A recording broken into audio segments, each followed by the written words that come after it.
Colorado Beer Trail has just landed itself at the Falling Rock Tap House, and we're here talking with Chris Black, who is the owner, founder, and king of this establishment. Chris, welcome. Thanks for having me. Tell me about, when did you start this and why? What was your impetus? Well, we opened up in 1997. I am currently about a over 3-decade participant in this industry. I started out in 1983 at some small beer bars in Austin, Texas. I went to school there in Austin, crammed 4 years of school into 5. So went into the beer industry and really wanted to do something for myself. I worked for a bunch of different people. I worked for breweries, I worked for importers, distributors, did everything from driving the forklifts to cleaning the lines and just everything. And I wanted to do something for myself, and my family decided that this is what we were going to do. My brothers are my 2 partners, and we moved out here at the end of 1996, took over this building that we're at. We were here on site doing construction every single day for the 6 months it took to open up. And we wanted to build something that Denver really didn't have. There were all these breweries here. There were, at that time, there was a huge number. It was like 60 breweries. Right now, I think the number's around 240. But there was really no place to serve those kind of beers. And we wanted to also not only serve a lot of the local stuff, we wanted to really bring in stuff from all over the world and all over the country to really give a good representation of what the beer industry was about. Great. And how do you pick those beers? Because I've been here on days you've had amazing beers from like Firestone and people like special releases and things. How do you get a hold of that stuff?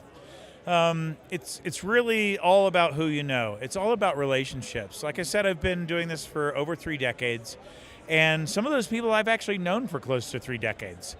And by giving them some sort of place to really showcase what makes them want to get up in the morning and get up at 5 a.m. and go in and do a brew.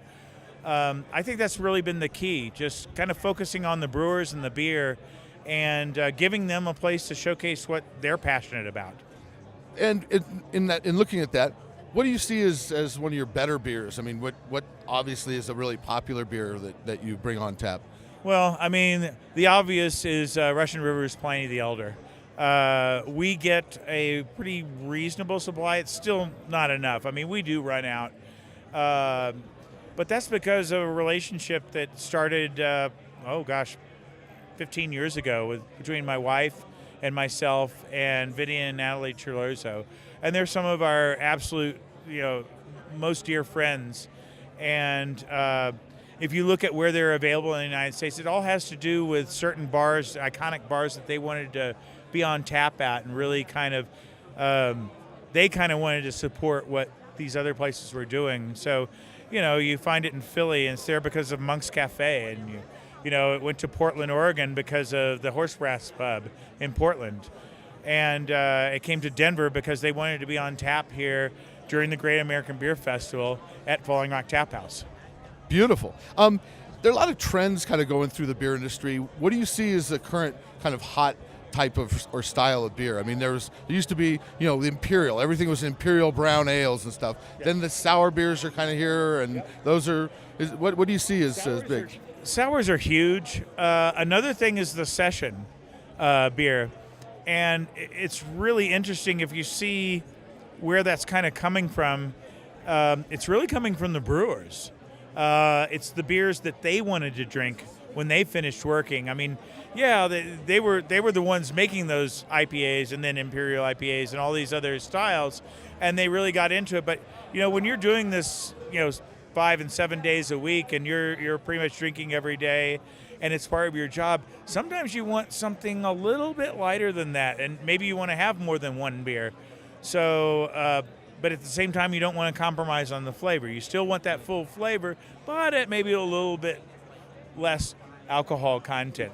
I mean, it doesn't mean that I still don't want to drink those 8%, imperial stouts or barley wines or stuff like that. It's just that now I have something to drink all day long, or all night long, or whatever. Great. So tell me about the event here. The event here with the Great American Beer Festival, you got a lot of things going on as part of the whole week, basically.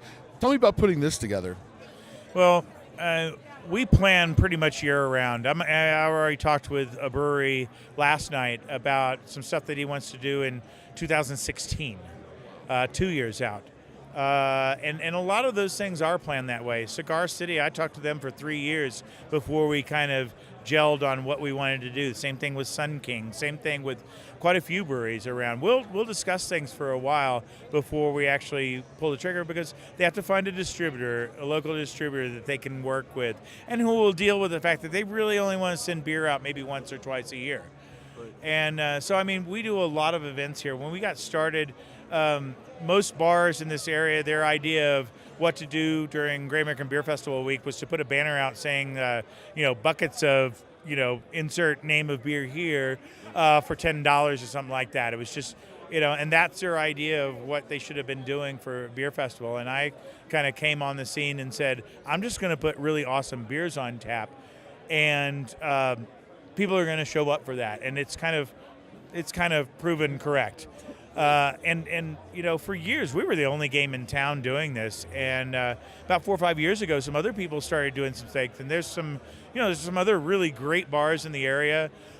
Nobody's copying each other, everybody's doing their own thing, and it's really been a lot of fun, because from that, I mean, now there's hundreds and hundreds of events going on in this town, all centered around the beer festival. And in fact, there's been so many events and so much buzz going on, and it fills up the hotels, that Visit Denver, who's our Convention and Visitors Bureau, has really stepped up and really gotten into the whole scene, and really supportive.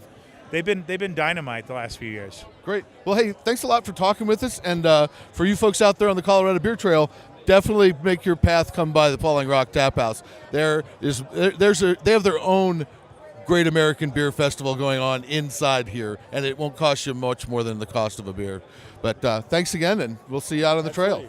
See you later. Thanks a lot. Yep.